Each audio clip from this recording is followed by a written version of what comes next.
कौम की हिफाजत, कौम का तहफ़्फ़ुज़, तहफ़्फ़ुज़ शरीयत, तहफ़्फ़ुज़ नामूस रिसालत, तहफ़्फ़ुज़ कौम मुस्लिम या हिंदुस्तानी अवाम, मज़लूम अवाम के हक़ की बात हो, या हमारी मजहबी बेदारी या तालीमी बेदारी हो, समाजी मुआशरती बेदारी हो, या इत्तेहाद और इत्तफाक हो, या फिर कहीं नागहाने आफात नागहानी, कहीं सुनामी आ जाए, कहीं जलजला आ जाए, कहीं और कोई मामला हो जाए, तो इन तमाम तर खिदमात में इदारे शरिया पूरे मुल्क में सफ़े अव्वल पर नजर आता है। और मैं तो ये कहता हूं कि पूरे हिंदुस्तान में अल्लामा अरशदुल कादरी अलैहि रहमत रिजवान ने जिनके कांधे पर मिल्लत की बागडोर रखी है, मिल्लत का असासा रखा है, आज बेहमदही ताला उलमा हो, खुतबा हो, मशाइख हो, उन पर नाज किया करते हैं।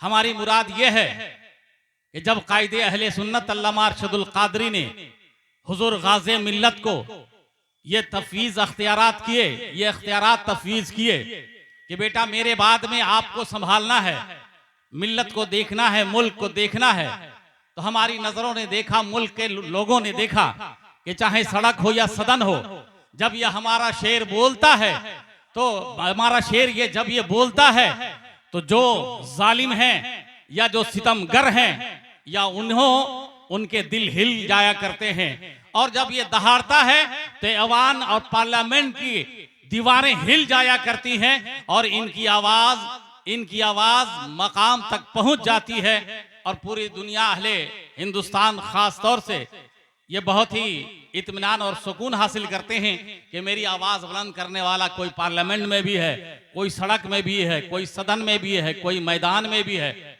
मैं आपको ये अर्ज कर दूं कि जहां कोई और नहीं पहुंच सकता है, जहां कोई तंजीम और नहीं पहुंच सकती है किसी भी जलते हुए माहौल में, इदारे शरिया वहां पर पहुंचता है और इदारे शरिया वहां पर पहुंचकर अमन और शांति, यकजहती, कौमी हम आहंगी, आपसी समरसता को स्थापित करता है, कायम करता है और लोगों के टूटे हुए दिलों का सहारा बनता है और अवाम व खवास के दरमियान में एक मजबूत इत्तेहाद, एतमाद पैदा करता है, भरोसा पैदा करता है।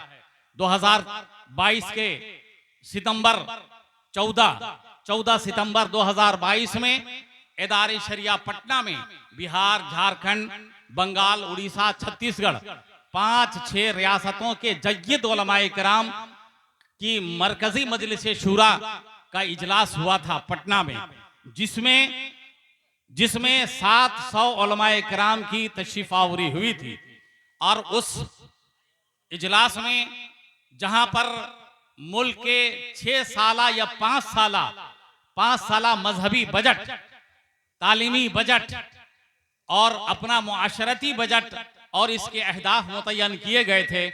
वहीं पर यह भी हदफ था कि बिहार, झारखंड, बंगाल, उड़ीसा में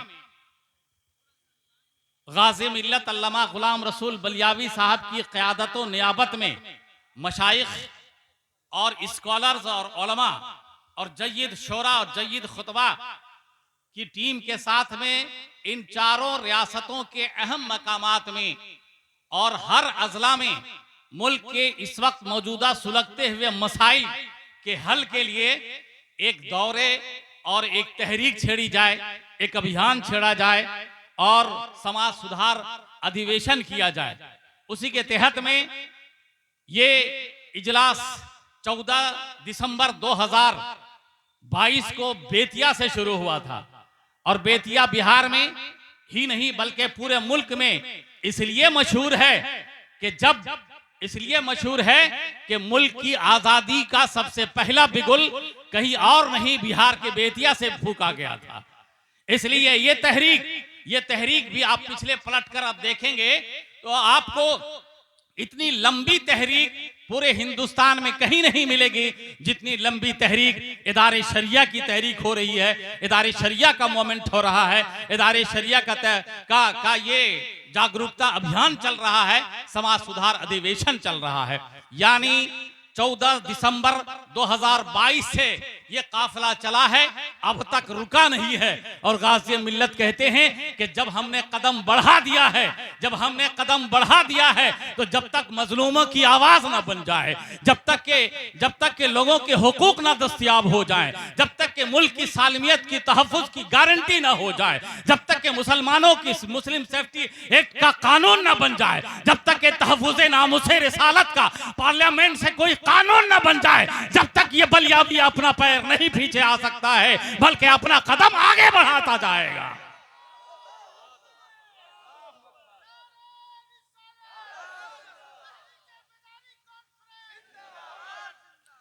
इसलिए मैं ये अर्ज करना चाहता हूं कि पूरे मुल्क के सज्जादगान, पूरे मुल्क के मुशाइख, पूरे मुल्क के उलमा, हमारे हुजूर खलीफा मुफ्ती आज़म हिंद हो या फिर अमीन शरीयत हो या कायदे अहले सुन्नत अल्लामा अरशदुल कादरी अलैहि रहमत और रिजवान हो, उन्होंने जिस एतमाद और भरोसे के साथ गाज़ी मिल्लत के कांधों पर मुल्क और मिल्लत की विरासत रखी है, उस विरासत को बहुत ढंग से और कायदे से ही ये आगे लेकर चल रहे हैं। और आपकी विसातत से, आपकी मदद से, आपके ताउन से, ये उलमाए किराम की मोहब्बतों से और इनकी इनायतों से और इनकी आपसी मोहब्बत से इंशाअल्लाह अज़ीज़ ये कारवां आगे है तो आगे बढ़ता चला जाएगा। मैं एक लम्हे में आपको सिर्फ ये बता दूं, गाज़ी मिल्लत बहुत अनमोल हीरा है। गाज़ी मिल्लत हिंदुस्तान की आवाज है। गाज़ी मिल्लत की सदा है।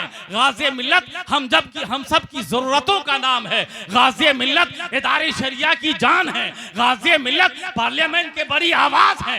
गाज़ी मिल्लत अल्लामा अरशदुल कादरी का फैजान है और गाज़ी मिल्लत हुजूर मुफ्ती आज़म हिंद की करम नवाजी का नाम गाज़ी मिल्लत है।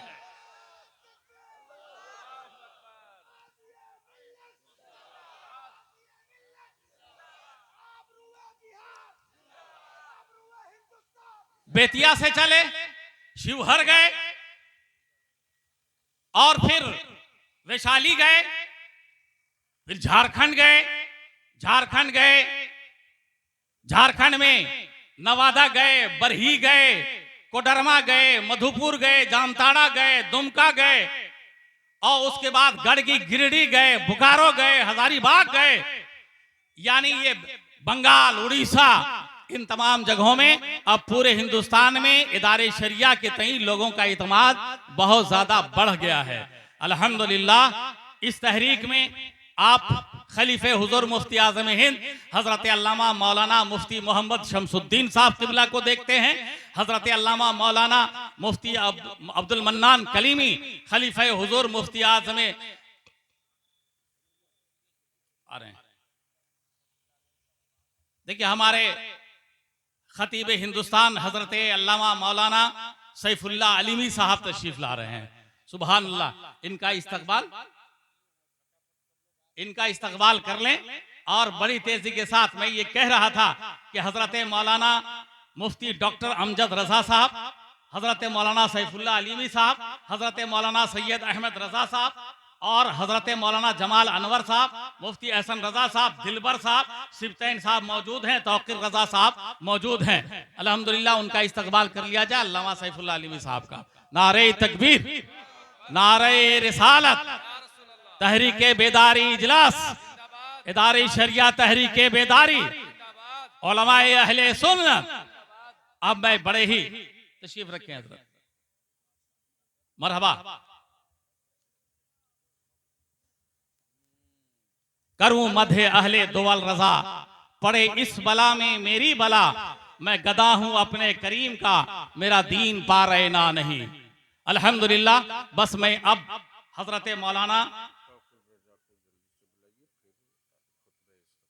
कर दिया जाए।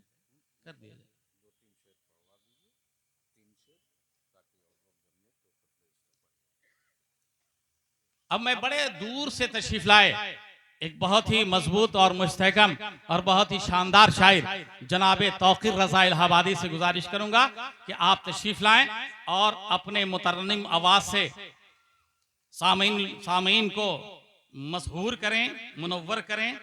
माइक पर तौकीर रजा इलाहाबादी।